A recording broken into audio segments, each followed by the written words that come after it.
So hello my friends, welcome to PhotographyPX. I'm Devon Lennox, and in today's video I'm going to show you guys in one simple tool how to change the color of a backdrop in Adobe Photoshop.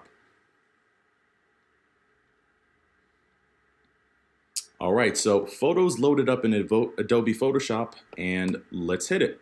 So this is the photo that we're going to be working on today. I will show you guys the before and after.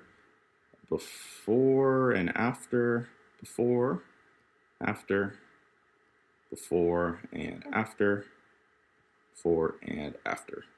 Okay, so I guess caveat, I am using a Wacom tablet. I didn't mention that in the last video, but I am using a Wacom tablet, so you'll see me gesturing and doing things on the Wacom tablet instead of just using my computer's trackpad.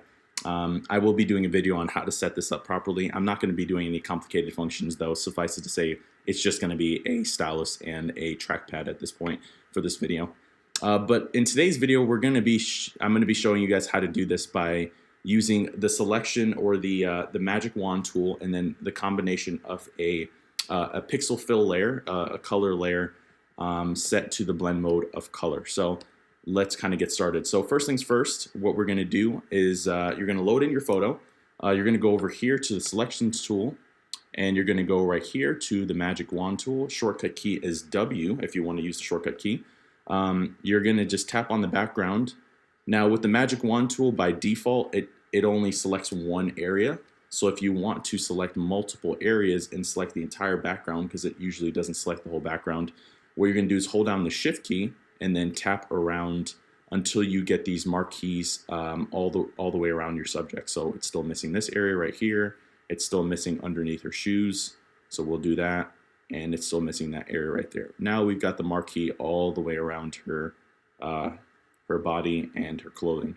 So next thing we're going to do, we're going to go down here to this little icon, and we're going to insert a solid color layer. All right, so that's going to get us here.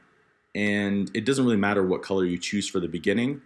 For the most part, to make backgrounds realistic, or at least the way that I shoot them, this kind of like this luminosity all the way up here where it's like maximum brightness doesn't really work. It doesn't look realistic. So I usually stay, first and foremost, I'm on web colors just to make it easier for me to select a color.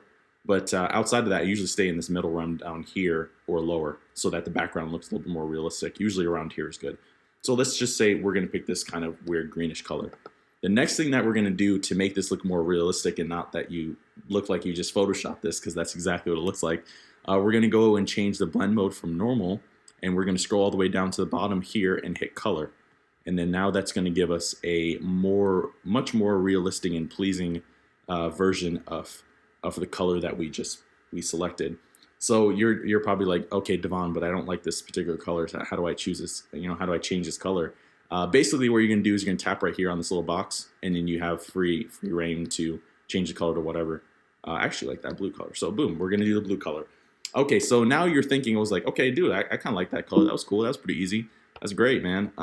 So the next thing that we're going to do is, if you kind of zoom in, you'll notice that all of these areas around the hair always have a hard time getting selected by Photoshop. There has to be a better way to do that. So essentially what you're going to do to fix that, or any other areas that you're seeing the colors having this weird fringing kind of pattern by just the way that we selected with the magic wand tool, you're going to go right here to your mask.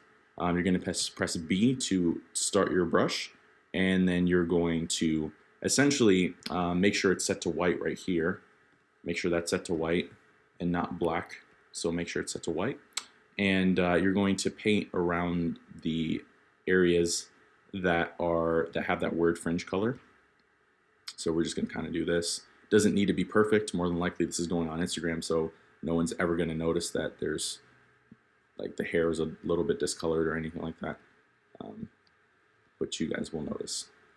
So kind of just get in there and just fix the hair up a little bit. And then if you make a mistake, just hit the X key and then just paint black, and you can fix that with ease. And you'll do that. And we'll fix this area right here. We'll do that. We'll come over on this side. And same thing as before. Fix these areas over here. And we'll just fix all of that right there.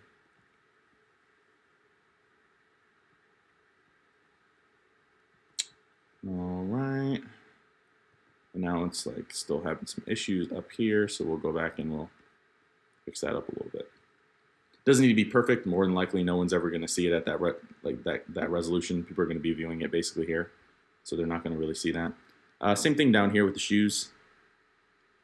Kind of just quickly fix that up. Same thing with laces. We'll just kind of hit that real quick. Doesn't need to be perfect. And then same thing in between the legs. Let's kind of fix that real quick, and we'll boom. And the hand. Okay. Okay, and there you go. That is it. So in a couple of minutes, you went from the original blue that I shot this photo on, and you went to purple. No problem. And now you can change it just by tapping right here and going over to a green or whatever color that you'd like to.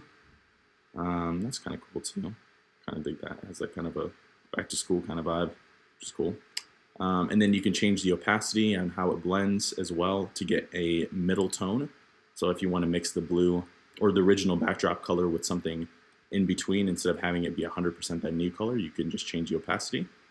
And there you go. You know, you have a custom color that isn't actually available from the backdrop manufacturer, Savage Universal. So yes, that is how you do that, my friends. I hope this video was insightful for you and added some more value to your arsenal, your quiver when it comes to editing photos in Photoshop and getting the results that you guys want. My goal here is just to show you guys all the techniques that I've learned, and then allow you to have the flexibility and freedom to choose whichever ones that you think work for your specific workflow. This is kind of the way that I do this personally. I'm not saying that this is going to be the technique that you guys use, but this is actually how I do it personally. Granted, the selections, there's some techniques on how to get better selections, which I'll showcase, but suffice to say, this is what I actually do to change backdrops if I just want to just be lazy and just change it. Because seamless paper is kind of expensive, so I understand that. But you know, if you're new here, please consider subscribing. If you found this, if you like this kind of content and you found this value, there's a lot of value in this video, and you found it valuable for your needs. Hit us up with a like and a comment down in the description below. Let me know if I'm missing something here, or you have any comments or concerns or questions or something you'd like to kind of throw out, or your experiences with this technique. And then, as always, we'll catch you in the next video. Peace out.